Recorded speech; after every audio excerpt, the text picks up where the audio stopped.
31শে জুলাই 2025 অর্থাৎ আজ প্রাইমারি 32,000 মামলার শুনানি রয়েছে। আপনারা জানেন 30শে জুলাই অর্থাৎ গতকালও শুনানি ছিল এবং আজও শুনানি রয়েছে।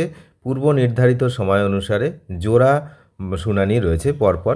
সুতরাং গতকালকের পরে আজ আবার শুনানি হবে। তো এই ভিডিওতে আমরা আরেকটু জেনে নেব যে সম্প্রতি এই মামলায় আরও নতুন ক্যান দাখিল করা হয়েছে।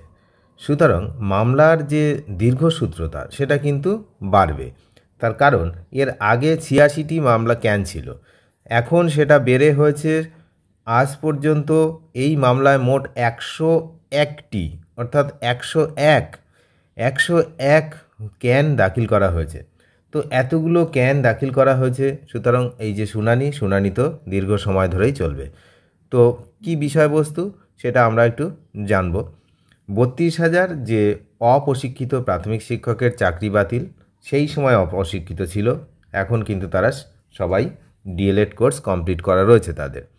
তো তখন অপ্রশিক্ষিত হিসাবেই তাদেরকে এই চাকরি বাতিল মামলাতে তাদেরকে 32,000 বাতিল করা হয়েছিল। এবং উল্লেখযোগ্য বিষয়, সেই সময় যারা শিক্ষিত ছিলেন তাদের কিন্তু চাকরি বহাল রাখা হয়েছিল। যাই হোক, এই মামলাটি পশ্চিমবঙ্গের যে শিক্ষক নিয়োগ প্রক্রিয়ার স্বচ্ছতা, বৈধতা, অনেক কিছু নিয়ে প্রশ্ন তুলছে, আপনারা জানেন। এবং এর যে প্রভাব, সেই প্রভাবটা কিন্তু অনেকটাই পড়ছে বর্তমান শিক্ষা ব্যবস্থার উপরে।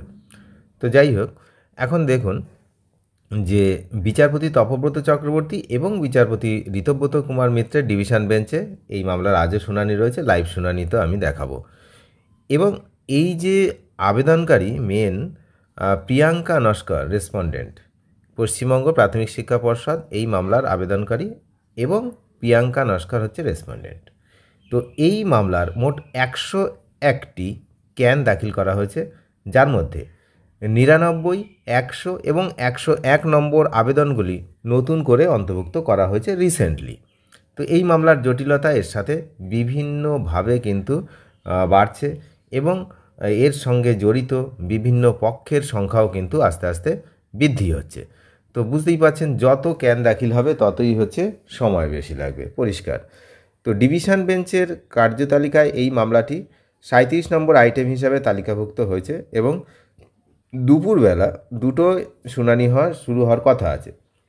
আর সময় হলে আগেও হয়ে যেতে পারে। তো মেনলি দুটোর সময় হওয়ার কথা রয়েছে। কালকের দিন কিন্তু গতকাল শিক্ষকদের পক্ষের আইনজীবী অভ্রত মজুমদার, মিস্টার মজুমদার কিন্তু জোরালো সওয়াল করেছেন শিক্ষকদের পক্ষে। 2:10 থেকে 3:30 পর্যন্ত তার যুক্তিতর্ক হয়, তারপরেও কিন্তু যুক্তিতর্ক চলতে থাকে। তো যাই হোক, শিক্ষকদের কাছে অত্যন্ত যুক্তিযুক্ত বলেই মনে হয়েছে গতকালকের যে সওয়াল জবাব। তো এই মামলাটি রাজ্যের শিক্ষা ব্যবস্থায় একটি বড়সড় বিতর্কের জন্ম দিয়েছে। 32,000 অপ্রশিক্ষিত শিক্ষকের নিয়োগ যে বাতিল, এই সিদ্ধান্তটি একদিকে যেমন নিয়োগ প্রক্রিয়ার স্বচ্ছতা নিয়ে প্রশ্ন তুলেছে, তেমনি অন্যদিকে এই শিক্ষকের যারা রয়েছে 32,000 মধ্যে তাদের ভবিষ্যৎ অনিশ্চিত করে দিয়েছে। এই মামলায় আদালতের পর্যবেক্ষণ এবং চূড়ান্ত রায় রাজ্যের শিক্ষানীতি এবং নিয়োগ প্রক্রিয়ার উপরে কিন্তু গভীর প্রভাব ফেলবে। তো আদালতের পরবর্তী নির্দেশ ও পর্যবেক্ষণের দিকেই এখন সকলে কিন্তু আমরা তাকিয়ে রয়েছি। আজকেও হাইকোর্টের দিকে আমরা নজর রাখছি যে সেখানে কি হয়।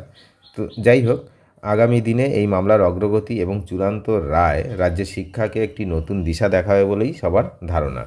এদিকে গতকাল একটি ভিডিওতে আমি বলেছিলাম অ্যাপটিটিউড টেস্ট নিয়ে, সেখানে মিশ্র প্রতিক্রিয়া এসছে। সমস্ত কমেন্ট নিয়ে আমি একটা ভিডিও করব, সময় হলেই করে দেবো।